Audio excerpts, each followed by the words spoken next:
Benyon, and I'll be your presenter today. Just a little bit of background about myself as we're getting started. I've been with Hard Dollar for 9 years and am currently the Director of Training, and really look forward to walking through principles of project control. This will be a kind of a covering the basics 101 kind of course, not necessarily specific just to Hard Dollar, although we will use Hard Dollar in some of our examples. So let's go ahead and get started. The format for this course is that we will actually take questions at the end of the course, meaning that you will be muted during the duration of the course until the end. If you do have questions, we'd ask that you simply type them into the message area on the side of your screen for the GoToWebinar, and we'll be sure to collect those up and answer those in the last 15 minutes of the call. So let's go ahead and get started. A little bit of background about Hard Dollar, the hosting company for this webinar.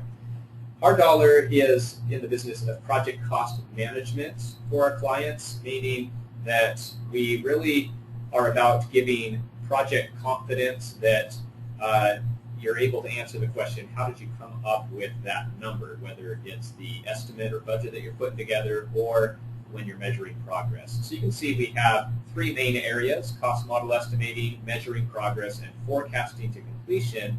And obviously, a couple of those topics really are in the project controls realm that we're talking about today. But down below, you'll notice that those 5 areas that you see, they all contribute to managing the cost of a project, and we really are about bringing those different systems together. But enough about us. Let's talk about the agenda for today. The first item that we're going to talk about is the why of project controls, and talking about the purpose of why do we do this. We'll talk about the art of trying to predict the future, which is really what project controls is about: managing risks, issues, changes, schedule, and costs. And then we'll look at what happens when things get off track. How do we make course corrections? And finally, we'll finish up the conceptual portion of the course today, talking about the project status meeting and its importance.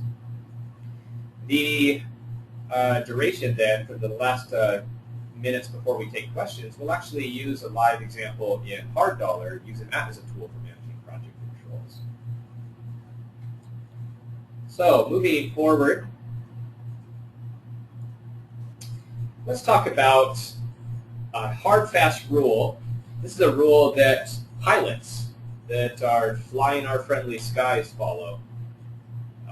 It's called the 1 in 60 rule. You may have heard of it.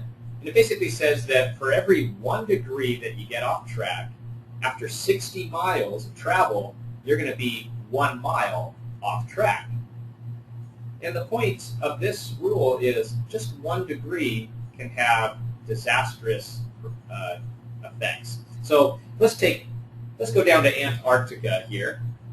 And if we go back to 1979, there was a large passenger jet of 257 people that were leaving from New Zealand for a sightseeing flight to Antarctica and back. And unknown to the pilots, someone had modified the flight coordinates by 2 degrees.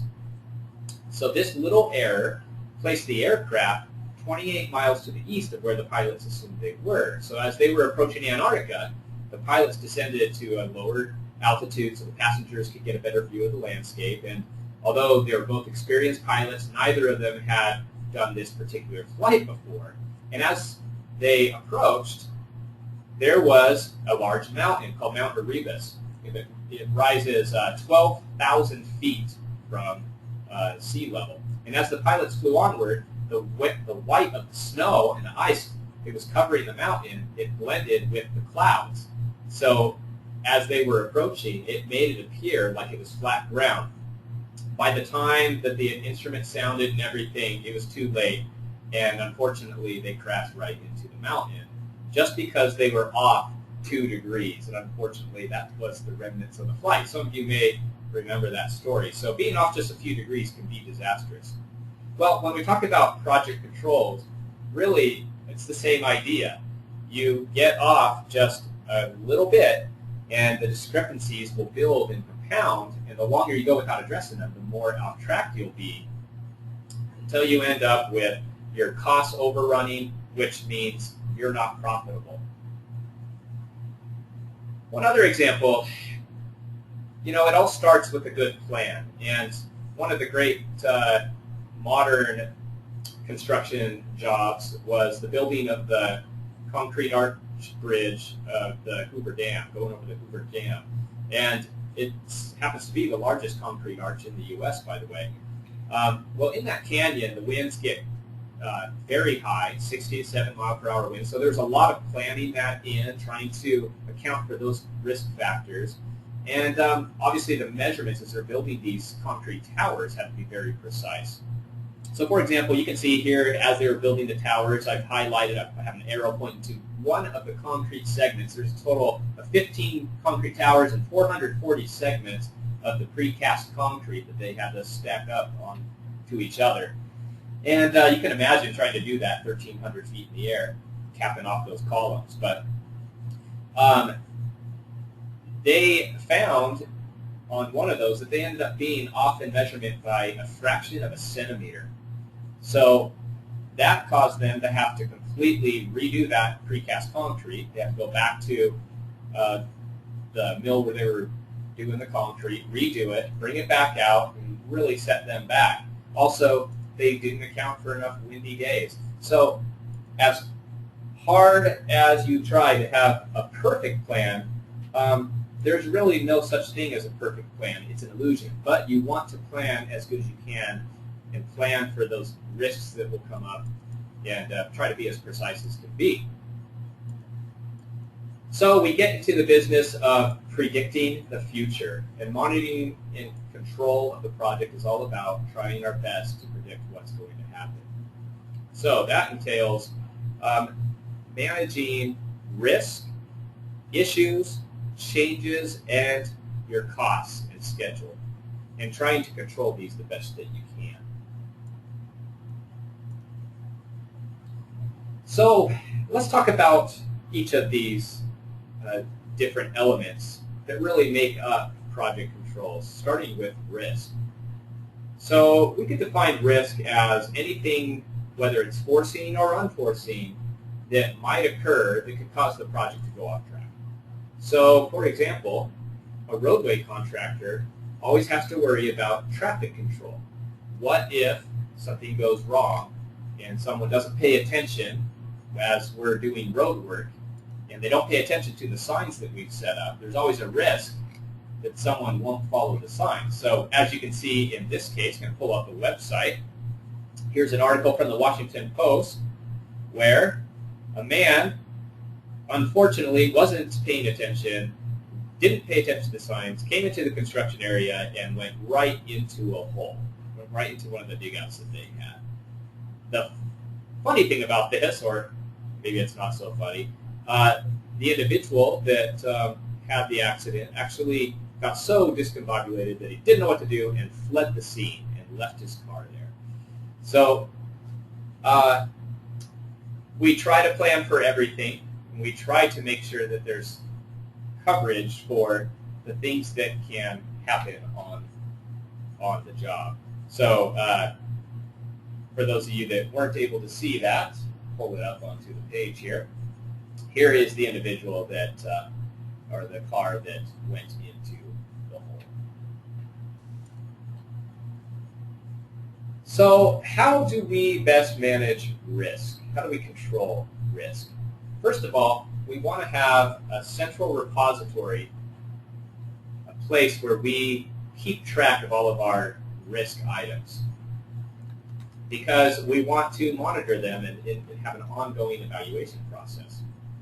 We want to assign, or we'll need to assign, a risk manager, someone who has the authority to take action and put risk contingency plans in effect, who can make the call on where we need to allot contingency dollars.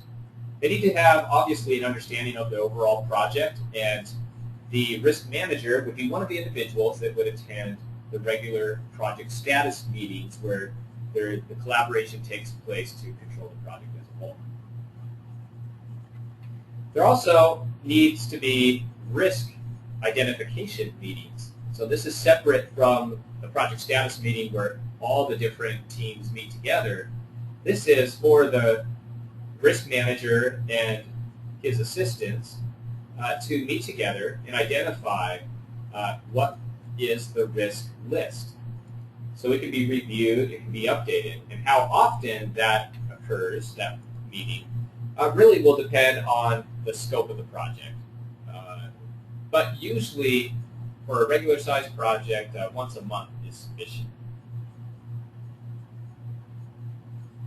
So if we look at the typical workflow of managing a risk, first of all, step number one is identifying the risk. You've got to identify there's a potential problem, and then we're going to assess it. All right, let's prioritize it. Is it really that big of a deal?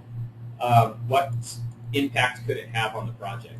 And then we're going to define a resolution strategy. Well, what do we want to do about this risk? We're going to then implement what we plan to do and then track how effective we are at alleviating that risk.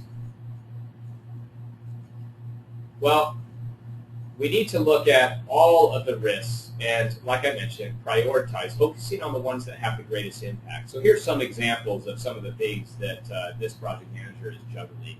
Weather, equipment not being available, labor shortage, equipment breaking down, are some examples of risks that could occur. Well, you really shouldn't focus on more than 5 to 10 risks at a time. It's not really possible to manage more than that. You generally will need to do one of the following 3 options to resolve the risk. Either eliminate the risk if you can, reduce the risk, or just decide, you know what, we're going to accept that there's not anything we can do about that risk and we're just going to deal with it. Well, when you go with the eliminating option, let's talk about that. Usually it involves taking action to change part of the plan in the project, because otherwise the risk is going to happen. Well, this we really consider it a last resort option, because we want to preserve our plan the best that we can. We don't want to make changes unless we have to. Another option would be to reduce it. This is probably the most common way. If the risk is there, we want to try to mitigate it the best that we can, often using contingency reserves where extra dollars or time in the schedule is set aside in case problems may arise. So for the dig out example, maybe we have put aside some contingency dollars for accidents, and we're able to draw down from those buckets and already have some money that we have put aside so that we don't end up going way over budget. And the last option there, is to accept. There are some foreseeable risks that can be planned for in advance, and you might have specific line items in your budget for some of those risks that you're able to foresee. Okay, well, once we have risk under control the best that we can, let's talk about issues that come up. We would define an issue as any dispute or problem that comes up where there's a disagreement between 2 parties in regards to the project. So obviously it is something that's going to need to have some resolution. Maybe it's between the contractor and the owner, maybe the subcontractor and the contractor. Sometimes the issue will turn into a change order. A typical issue revolves around quantity discrepancies between the owner and the contractor when you're doing unit price kind of work. So let's take an example here. Here's an example where we're doing some road and utility work. A prime contractor is. Okay. And the prime hires a subcontractor to do the excavation of a ditch. And the excavation will include 6 inches of stripping of the topsoil. The remaining excavation work, while the stripping was at $2 per square yard, the remaining excavation is going to be $10 per cubic yard because it's going to include the expense of fine-grade subgrading. So when the prime contractor pays the subcontractor goes back to the prime and says he's being underpaid. So this is a perfect example of an issue. It's a dispute. It's not been resolved. It's between 2 parties with 2 opposing points of view. Well, the prime, he asked the sub for the detailed plans and documentation of what's measured and what's done. And the sub, guess what?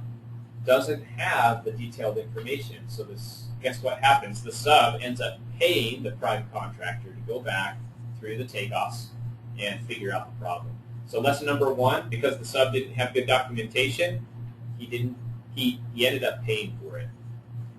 Well, the issue ended up being a miscalculation by the owner. So the owner, who had measured the stripping, measured it at that measured it at 8 inches and paid the contractor the lower amount for 8 inches instead of 6 inches. So really kind of undercut the subcontractor, where the subcontractor for those extra 2 inches should have been getting paid the $10 per cubic yard. So how do we handle these issues? How do we control them and monitor them? Well, same kind of idea as with the risk. We want to have a documentation of it. So we call this an issue resolution form, which would contain requester info. So who is documenting this issue? What's the description of it? What's the recommendations that were initially putting forth of how to handle that issue? And what would the impact be if we don't get it resolved? Secondly, there's going to be a portion on that document for initial review. So someone with responsibility is going to look over those, maybe the project manager, review the info, review the comments, and he's going to make a call. Is this something that we're going to resolve ourselves? Is this something we're going to have to eat the costs on, or can this become a change order? And so the responsible person is going to make note and put a projected completion date.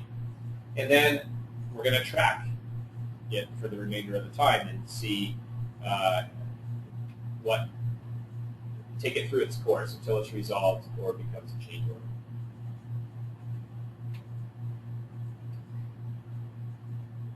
All right, so let's talk about change orders. That was kind of the next thing on the list. We have risks, we have issues, and sometimes those issues turn into change orders or requests to change the planned scope of the project.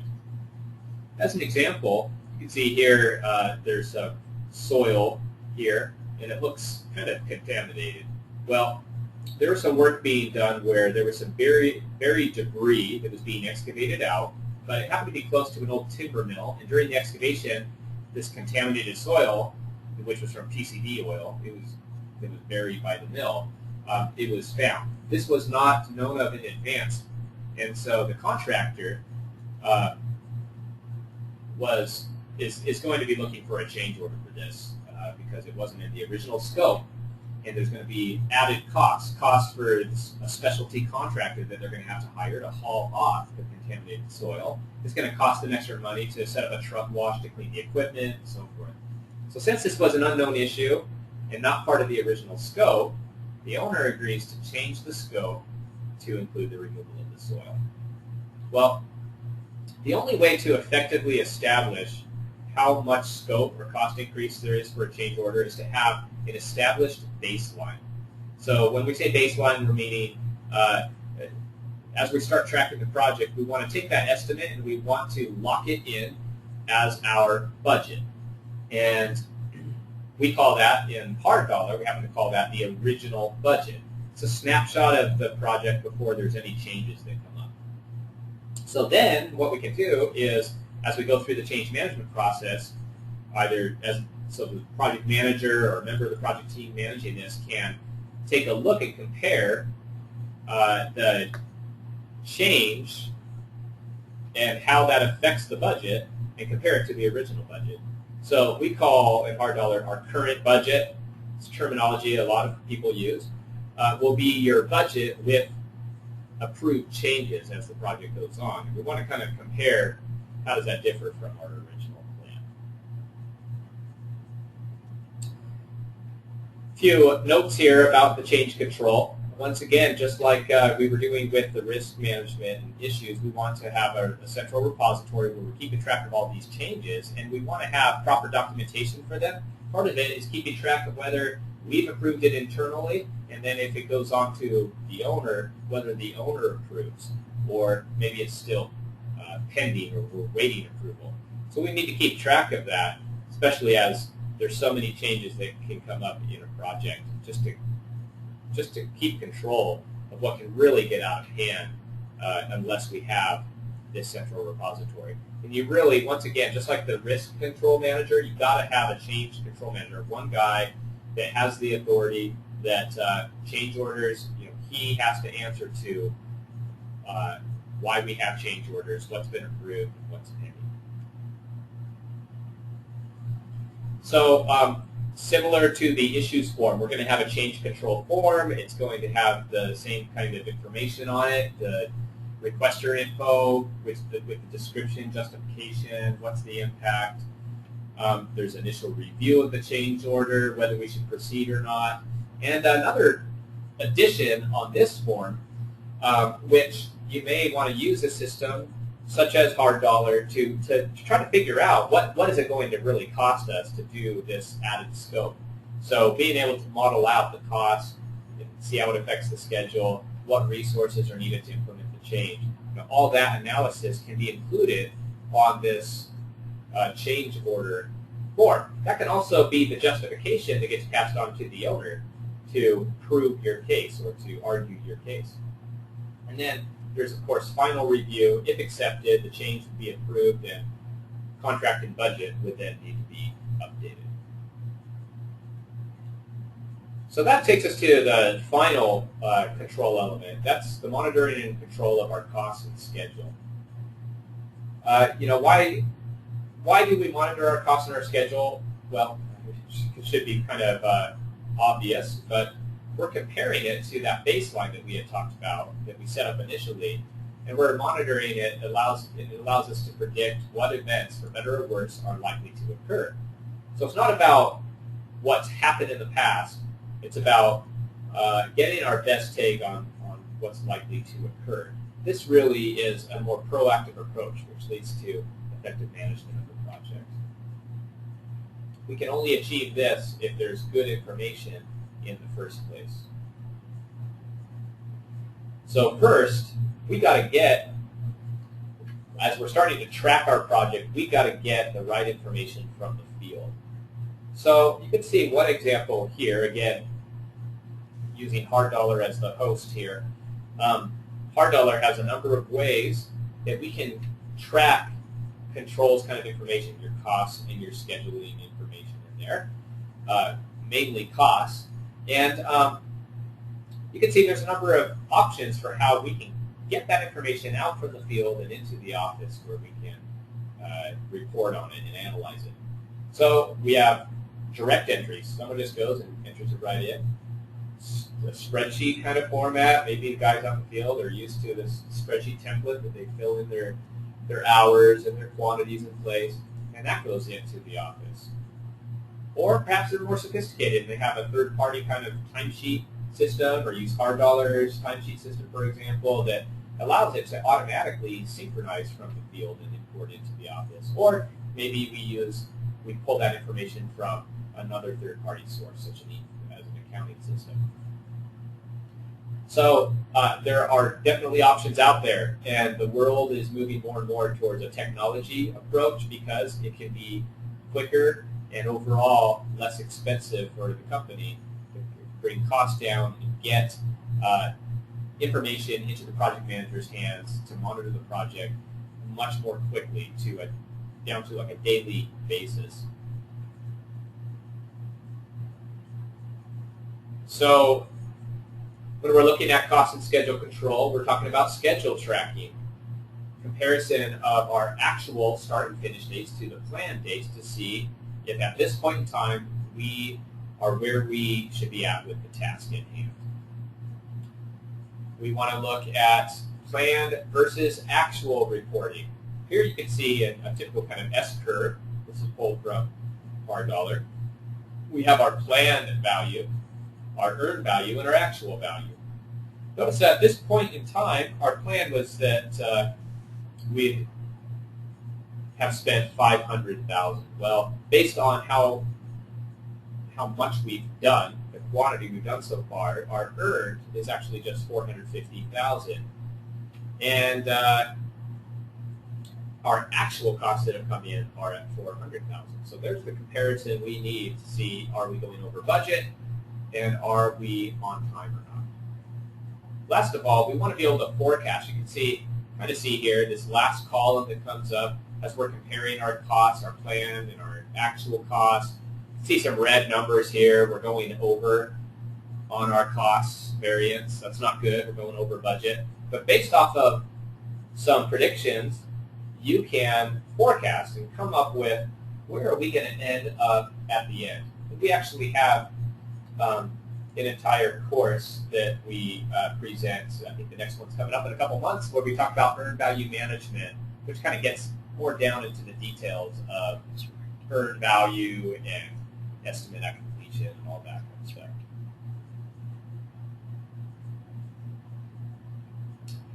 All right, that wraps up that portion where we're talking about control. But let's talk about when we need to make course corrections. Something does get off track. How do we deal with that? Well, when a corrective action is necessary, there's some good questions that one can ask. One is the project still meeting its objectives? Are the issues so great the project must be adjusted? Can the project meet the organization's business needs? So these are assessment points to see, do we need to keep going and make some changes, or do we need to pull the plug? Just depending on how bad the issue is. So for example, tasks might be significantly behind schedule, or maybe just way over budget, or perhaps a major project milestone gets missed. These are times to ask these kinds of questions. And then we need to put together a recovery plan. So if things do get off track, you want to be able to put this in place. A few keys about the recovery plan. It's got to be quick and decisive, and it takes good leadership that's going to take action quickly. Otherwise, molehills can quickly turn into mountains. We need to identify the sequence and the cost of whatever activities are needed to get things back on track. So you need to model it out as quickly as possible to get to the bottom of, all right, what's the cost and the timing implications of this issue. Get approval, and then monitor the outcome. So again, the key, get on it quick. Don't do the gut, you know what, we need to avoid this. Get right into it. Now, one very important thing is, as we are monitoring, it can be easy to get down into the weeds. Here you can see a picture here, a satellite picture of some trees. You all know the saying, you get lost in the thick of the trees and you can't see the forest for the trees. And that can definitely be the case as you're going along. You want to make sure that you get the big picture and you're monitoring at the higher level overall as well. Now, one cornerstone of project controls is having a good foundation. And, you know, a cornerstone, its true definition is it's the first stone that's set when doing a construction project of a masonry foundation. So it's extremely important, since all the other stones will be set in reference to that stone. And that's really kind of, this project status meeting is the cornerstone of project management. It's so important because it's the meeting that coordinates the schedule needs, the risk concerns, the financial status, and the resources for the project. And it's the way to have all these teams working together and on the same page. So that's the number one thing. It's your key meeting to get everything coordinated. And secondly, it's got to have consistency to it. Preferably, we found Tuesdays, Wednesdays, Thursdays are preferable. You may have found the same. But you want to make it be the same day, same time, same place every time. So what are the topics and some key tips about what to cover? Well, let's start with the first meeting. First, you want to establish the ground rules. And you want the meetings to be efficient, not waste anyone's time. If the meeting isn't productive, no one is going to want to come. You're going to start getting some fallout. So you're going to ask, what's the baseline plan? That's kind of the starting point that we're going to be tracking against throughout the duration of the project. How are the risks being managed and reported? So do we have that risk control manager in place? How will changes and issues be tracked and reviewed? Same thing. Is there a change order manager? Who will keep the schedule and the costs updated? And how will quality be evaluated and measured? And really important, who's going to be the scribe for these meetings? You want one person that's kind of the secretary for the meeting that's going to capture everything that gets discussed, especially the action items or assignments that are made out that can be followed up on and reviewed at the next meeting. So you're making sure processes are in place to cover the risk, changes, issues, quality, and to monitor the schedule and cost.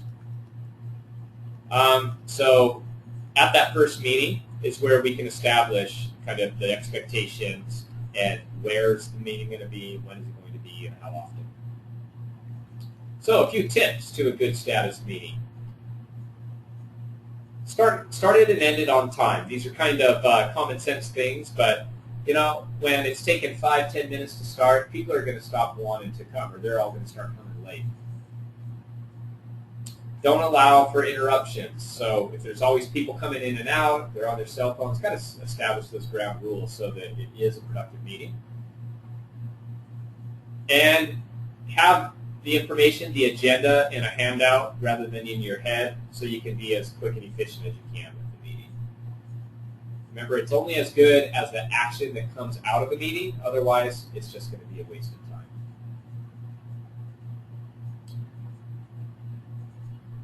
And make sure to review the action items, the follow-up items from the last meeting, so we're sure there's progress actually occurring. And this, of course, is where you're going to make your action items and assignments for the next duration of time. Now, along with that cornerstone meeting, that doesn't mean that there's not other opportunities and important opportunities that should be taken to communicate about the status of the project. For example, there's management by walking around, MBWA. Sometimes, and in a more formal setting, it can limit some exchange. So it's really critical to communicate with all the parties involved. So, for example, you might discover as you're walking the halls, visiting on site, sitting in on team meetings, that there's a key crew manager who's very unhappy. Look at this individual. He's not happy. He's about to explode. And with some of the decisions that have been made on the project, you know, he feels pretty justified in being upset. But he, instead of talking to management, he's, you know, going and talking to everyone else. Well, if you didn't walk around and find this stuff out, do something about it, guess what? You might just lose that employee, which could obviously develop into a major problem. So we walked through the purpose of project controls, you know, the why behind it. The longer you go without alleviating these issues and without taking a proactive approach, you run the risk of disaster, just like the flight into Mount Erebus.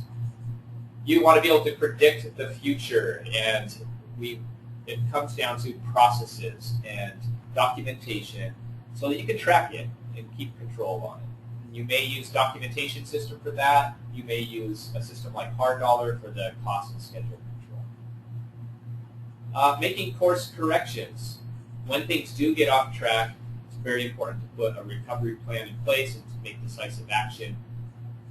And last of all, project status meeting is the cornerstone meeting where we're able to flush out the issues and take corrective action.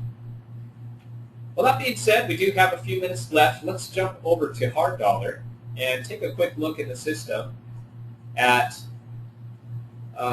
some examples of where we can handle change and also where we can monitor costs. And so we're going to start with a project that I happen to be in can see I have a number of items, activities in a work breakdown structure. And in this work breakdown structure, I'm able to monitor what we call our current estimate. Okay, so we're in a project controls mode. The project is underway and we're working on it, but I still may want to tinker around in kind of an estimate view and have a place where I can make some changes without it affecting my now established budget, if that makes sense. So, for example, you can see I have this current estimate cost, but then I have also original budget costs and current budget costs. Remember, we talked about a baseline.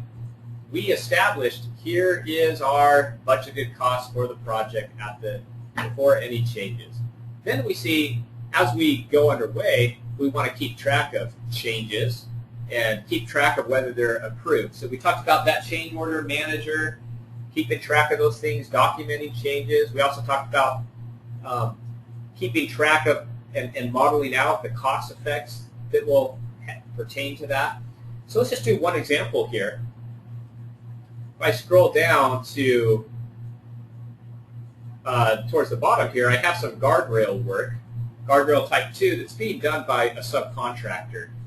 And the subcontractor gets underway, starts building out this guardrail. Well, there's then an accident where we'll use that good old example we did with the guy that wasn't paying attention to the traffic control. And guess what? He runs into the guardrail and wipes out the 200 linear feet that had already been started. Now, this may or may not be paid for by the owner, but we want to go ahead and start the change order process. So in this current estimate, this is kind of the working estimate where I can make changes. I want to see what's the effect of having to do an additional 200 linear feet. So I'm going to change this from 1,000 to 1,200, and we'll see what happens to my cost. So I put in 1,200 now, and my costs obviously go up. And based on the modeling that we've done for guardrail, the unit cost, it now is 28,800. So my original budget, however, stays at the 24,000, which is what I want it to do. That's my baseline that I can compare to. Notice that my current budget has not changed. In other words, I only am going to change my current budget by approving whatever change I make. So if I want to now take it through its course and document this change through the process, I can do that.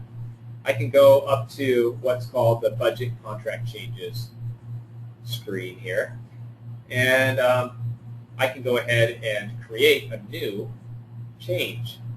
Now notice that it gives me an option to create a change to capture the change that I had made in my estimate. So I want to do that.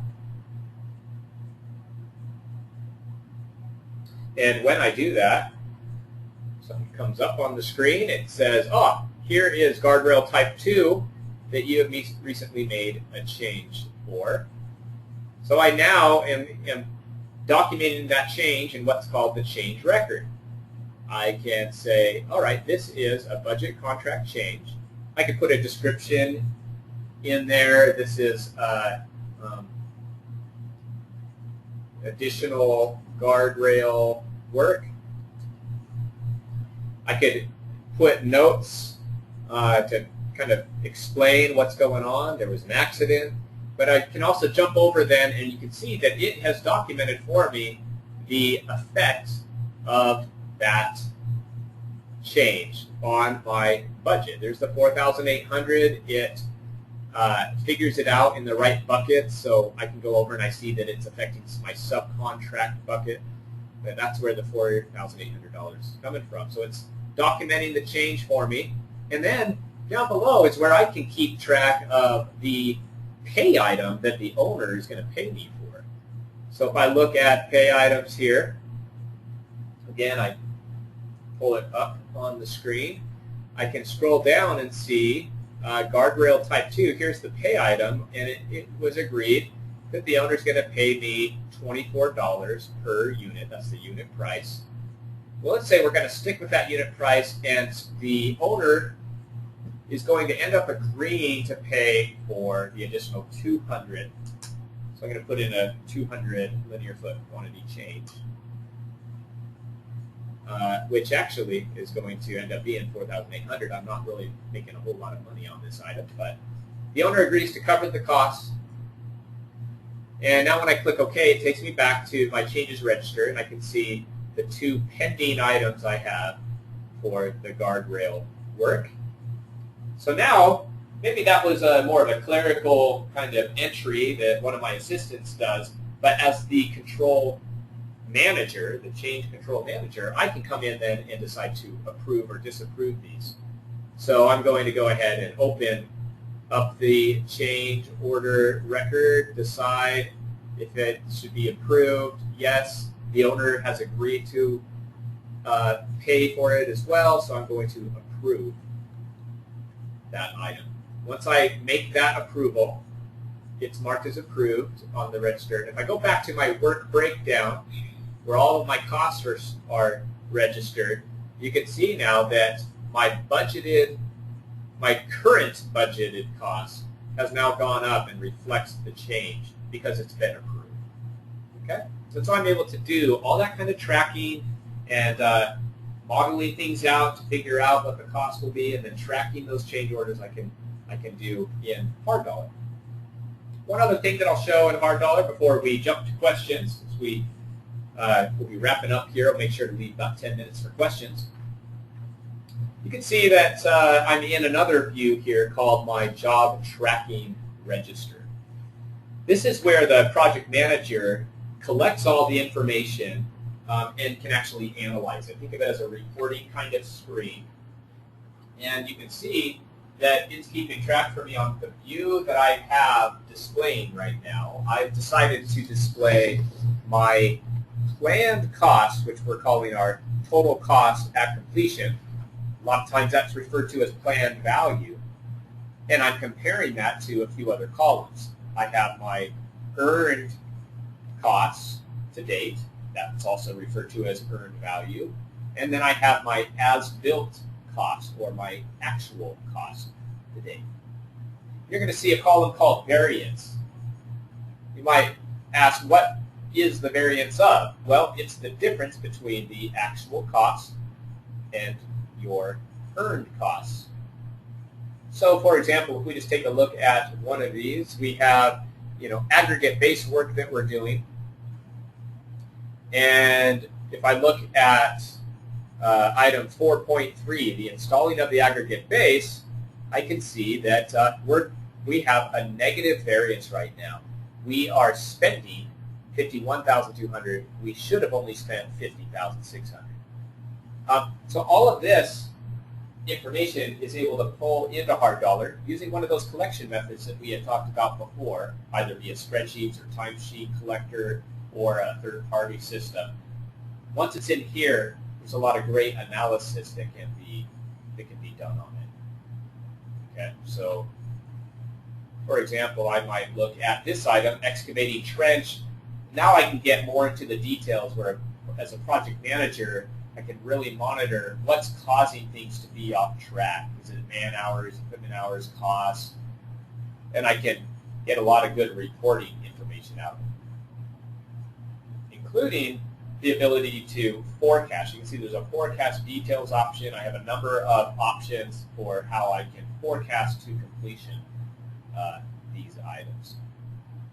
So this gives me the cost control, and then hard dollar integrates with Primavera or Microsoft Project and can pull the most recent schedule information, the planned start and finish dates, which can be compared to the actual dates that come into hard dollar to see if we're on or off track from a timing standpoint. So we can start to get cash flow type of information. This project is, just kind of partially underway here. I've narrowed down to one particular cost item to see how is my actual and my earned comparing to what I had planned. And notice I haven't been paid yet until this point. So I can I can see where my cash flow is at, and I can be tracking my actuals compared to my plan. So with that being said, we have about 10 minutes left. And just wanted to give you a little bit of an overview of how these principles can be brought to fruition using a project cost management system such as $100. But if we jump back to the presentation at hand here, we'll now open it up to Q&A, any questions that you have. And we'll just go ahead and see what we have here.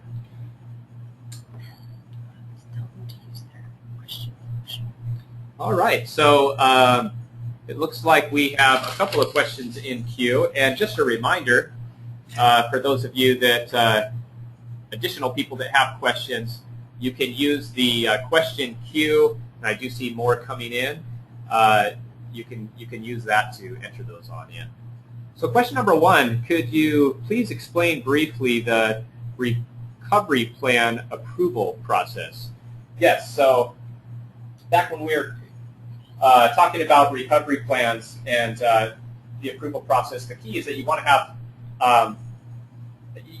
to have a person get delegated the responsibility to manage that plan, and it's going to be in that cornerstone meeting, the project status meeting, that you're going to be reviewing that recovery plan that's in place, and there's got to be accountability in place that someone continues to monitor that. You're going to monitor it the same way that we were monitoring those other control forms, the change orders and the risk management.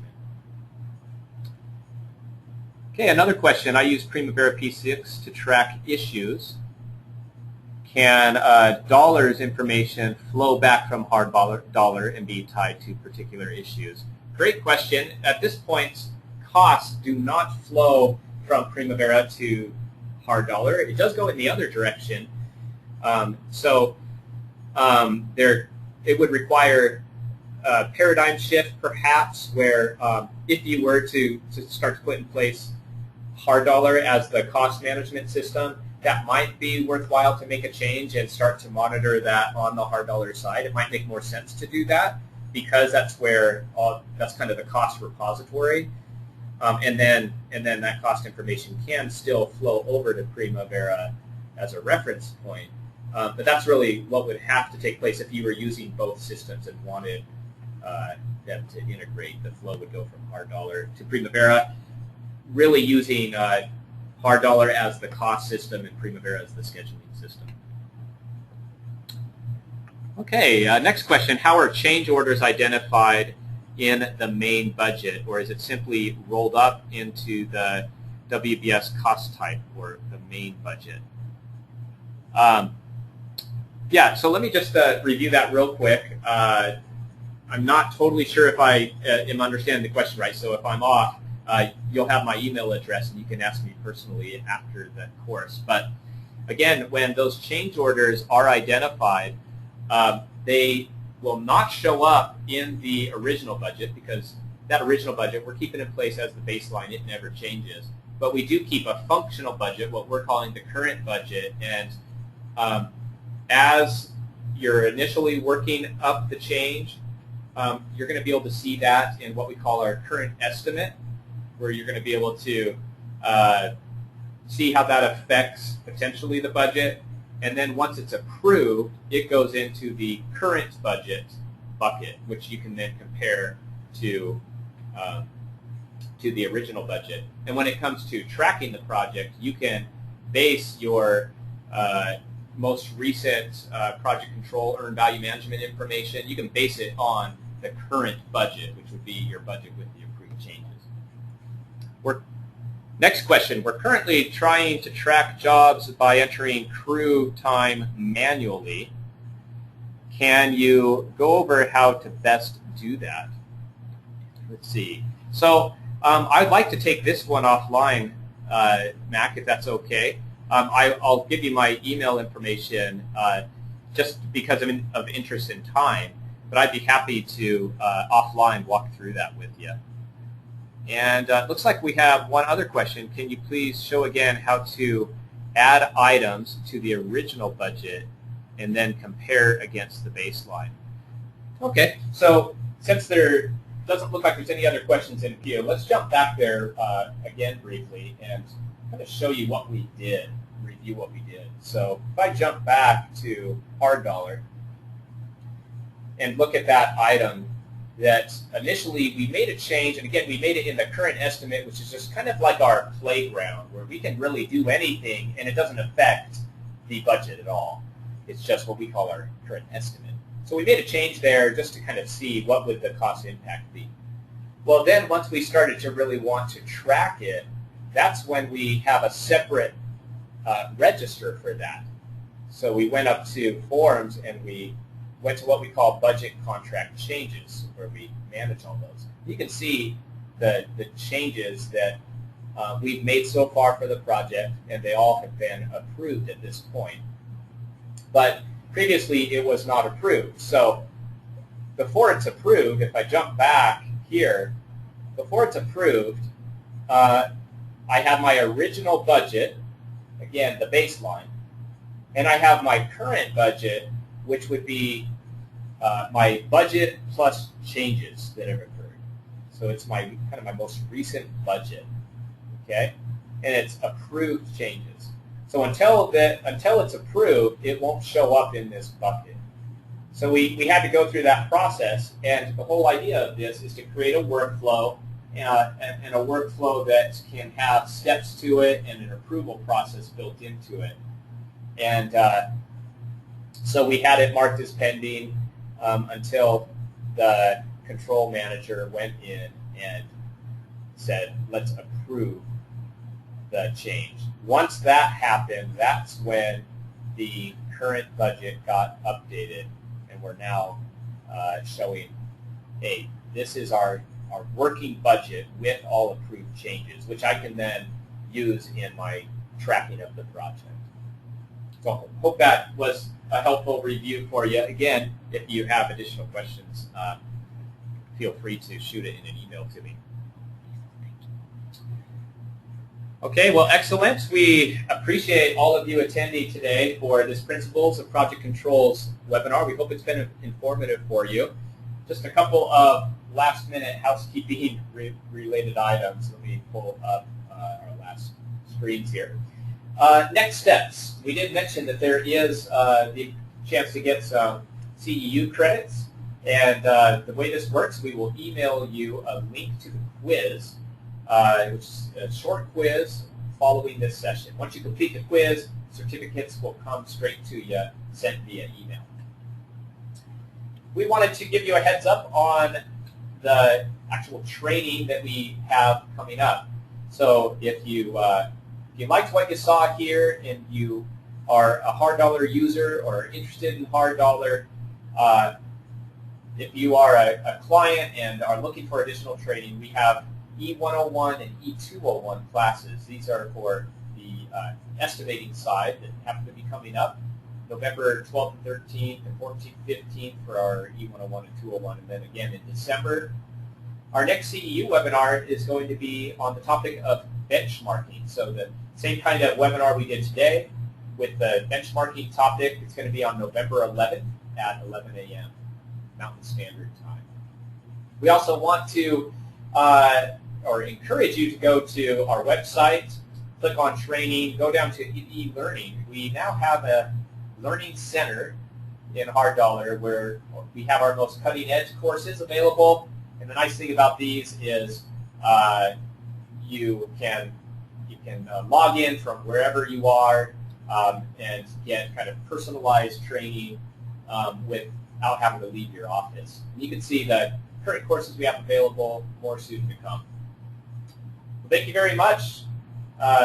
We appreciate your time today and wish you a great day. Talk to you soon.